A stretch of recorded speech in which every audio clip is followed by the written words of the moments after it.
Hello, everybody. So you get a fired up beat the denominator today. MSTR wins is the title of the video. We win 2 times today. There's a big piece of news, which to me has always been a nothing burger, but we're going to discuss it. And then there is a big deal. And the big deal is that Stretch is stuck at 100.02 cents. Saylor is having a hard time bringing it back down to 99.99 cents right now. He's having a hard time. The Stretch is having a hard time trading down to 100. It's up, which means he must be ATMing like crazy. The Stretch news is the big deal news of the day. The MSCI news is the news that people who don't follow strategy closely kind of celebrate today, I suppose. But even then, you can see this same crowd who was fearful of MSCI is like spreading some new FUD, which I'll address in a second.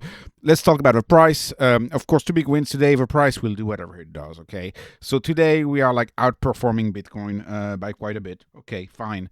We are performing by quite a bit. Yesterday we were underperforming by quite a bit. Let's just say short-term price action, I don't care. I think most people who follow this stock at this point don't care anymore about the short-term price action. I think the tourists sold tax loss harvested before the end of 2025. I think at this point, most people who care about this stock and who follow me on this channel, they want to own the stock for the very long run. For me, the very long run is 2030 and beyond. But, if you're in the stock for like 27 or 28, I don't want to say my intuition as to where the price is headed. I don't make price predictions on this channel. But, if Bitcoin wins, strategy is going to be one of the next Max 7. If Bitcoin wins, if Bitcoin succeeds. Let's talk about the big deals of the day. 2 big deals. So for first big deal, which, as I told y'all, it's a nothing burger. MSCI is a small indexor. They're one of the smaller ones. It's simple. There's 3 big indices that have nothing to do in MSCI. QQQ, S&P 500, and the total world or the total stock market index funds, none of which have anything to do with MSCI. MSCI is just, I guess, somewhat known with legacy New York-based TradFi finance because it used to be part of Morgan Stanley and they were spun off. And, they were able to do a lot of FUD with their little Bloomberg and all that sort of stuff. But as you can see, Saylor tweeting about it, Dylan Leclerc, of course, big Meta Planet guy, all rejoicing by the fact that MSCI is not removing strategy or over treasury companies. They are not removing treasury companies from the index. And it's a nothing burger news, right? Quite frankly, if they had removed it, to me, it would have just impacted the narrative, only the narrative, not really the flows. It's not a big deal. The big kahuna in the flows is the QQQ, and QQQ is numbers-based and only numbers-based, right? The present value of an index in the S&P 500, that alone, you can probably see in the stock price, right? The stock price probably reflects some of the present value of future index of strategy in the S&P 500, but probably discounted from 2030 because, in my view, S&P 500, which is an entirely different committee, will look at strategy. One strategy is, a $1 trillion company, which is essentially what happened to Tesla, right? S&P 500 started paying attention to Tesla when they were $1 trillion. I think S&P 500 will start realizing they made a mistake with strategy when strategy is $1 trillion. So there's still present value embedded in the stock price of MSTR, but I wouldn't expect anything from now. QQQ, that's where most of the flows come in when we issue new shares. That's not changing. All of a sudden, the articles don't mention QQQ anymore. I'm not even going to dignify the tweet where I saw this. But anyways, this is the thing. People, look at the language. Look at the language. MSTR will face a brutal crash due to no passive buying. If MSTR issues new shares, they will not get any other new buys from index funds. Are you kidding me? From index funds? Total world, total stock market, QQQ. When you say index funds, you're meaning those, right? You're not meaning the teeny tiny MSCI index funds. What this should read as is that they won't get any new buy from the teeny tiny MSCI funds. They won't get any new buys from a teeny tiny MSCI funds. They will still get a bunch of buys from total world, total stock market and the NASDAQ, QQQ, especially the QQQ. And people are like saying, oh, there's going to be a brutal crash. I swear, these pieces are written for FUD, for clicks. Because I guess when you say there's going to be a brutal crash, it's much better. And let me tell you one thing. Okay, they said they would not update whenever there's new shares issued. They wouldn't update the MSCI index. And sure, that can work for a quarter, 2 quarters, 3 quarters, 4 quarters. But what happens after a few years? After a few years, all of a sudden your index is off. So even though they say they're not going to update it, sure, it's going to last for a few quarters. But in a few quarters, they're going to have to make a decision if strategy keeps issuing shares. So there may not be a quarterly rebalance, there may not be a yearly rebalance, but there will be a rebalance at some point, because if you don't do that, well, then strategy will not be in the index anymore, and I do not believe that anymore.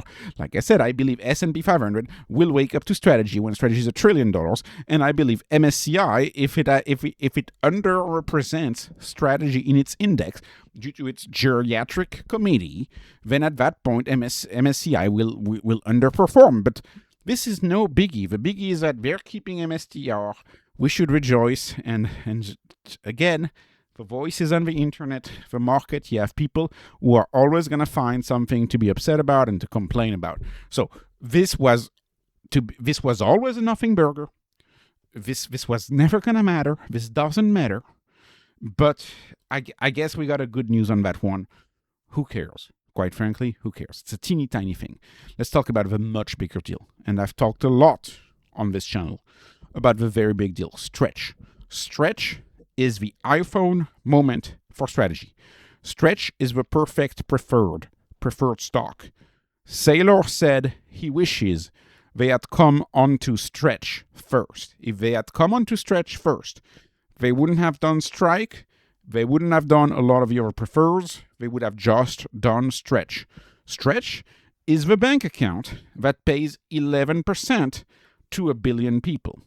Stretch is what I call a mega stablecoin or a centi stablecoin. Let's use the term centi stablecoin. It's a stablecoin that's designed to trade always at $100 on TradFi rails. On TradFi rails, it always trades at $100. At least it is designed to. And whenever the stock wants to exceed that $100 price, whenever the buy pressure of Stretch is too high, Saylor issues new preferred to bring the price of the stock down. So Stretch is a printing machine. MSTR is slowly transforming from a company whose main product is MSTR common stock, which it issued everywhere. It's transforming to a company whose main product is now STRC preferred stock. STRC preferred stock is now the main product of MSTR, and it is the product that will replace common stock of MSTR, STRC. Because if you want to keep its STRC trading at 100, he's going to have to issue new STRC stock like mad, because he's now increased the dividend of STRC to 11% tax deferred. And that's the value proposition. A bank account, a centi coin, a centi stable coin that stays at 100, that pays you 11%, and that varies monthly depending on how much stock he has to issue. And it looks to me, today, okay, so this is Robinhood chart, right? Robinhood is a 5-minute chart.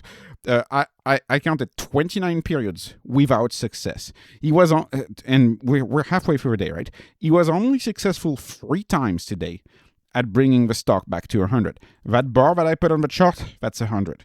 He was only successful 3 times. He's not successful bringing it to 100. Come on, Saylor, you gotta print more. And so when I tell you on this channel that over the medium term, let's call it by the end of a year, I expect him to issue between $500 million and $1 billion a week of Stretch. That's really what I mean right here, which is he's likely ATMing like man on this one, but it's not reaching 100, which means that he has to issue more. And you'll see it on the chart. Like at the end of the day, if his green line breaks down below the $100 mark, that means maybe he issued a little too much, right? So he's playing with the Bloomberg terminal. He's trying to figure out how much he really needs to issue to bring the stock down. My guess is he's ATMing like mad right now. And so I'm so happy to see that. That's the big deal for strategy stock. Bitcoin will do whatever Bitcoin does. Who cares about Bitcoin? One last thing, I'll conclude with this video with this. I know a lot of FUD is going on right now saying, oh, Bitcoin didn't hold support. Oh, the support is not holding. Oh, it was supposed to be at this level or whatever. Keep in mind that the technical analysis people, they're the people who told us at least 150 by year-end 2025. The technical analysts were telling you at least 150 by year-end 2025. And then 1010 happened, and they find a reason to tell, a fundamental reason to tell you it doesn't happen. My point is, technical analysis short-term can be useful, no doubt. You know the quote, all models are wrong, some are useful. All models are wrong, some are useful. Technical analysis is just models. The truth is, Bitcoin is not an asset like the other. This asset is not like the other. This asset is wild. This asset humbles you. So I'm not gonna play predicting. People telling you, oh, it should have stayed at 93, didn't stay at 93. I'm not even gonna play the prediction game. Like, this is an asset. If you don't like it, you shouldn't touch it for 4 years. Period. Same for strategy. If you don't like strategy, if you want to own strategy but you don't want to own it past 2030 or until 2030, or let's call it 2029, whatever, you shouldn't touch it, because this asset trades differently, follows its own rules, its own path, it has its own volatility profile. And frankly, what happened at the end of 2025, where every single person online telling you it was going to 150 should be a dead giveaway. That technical analysis for this asset should really be taken with a grain of salt. And I really mean that, because we don't have access to all of the flows. Because we know the the market makers, we know the Binance of the world mess up the chart. We know all of this stuff. So anyways, don't worry too much about the stock price. We have 2 big wins to strategy today.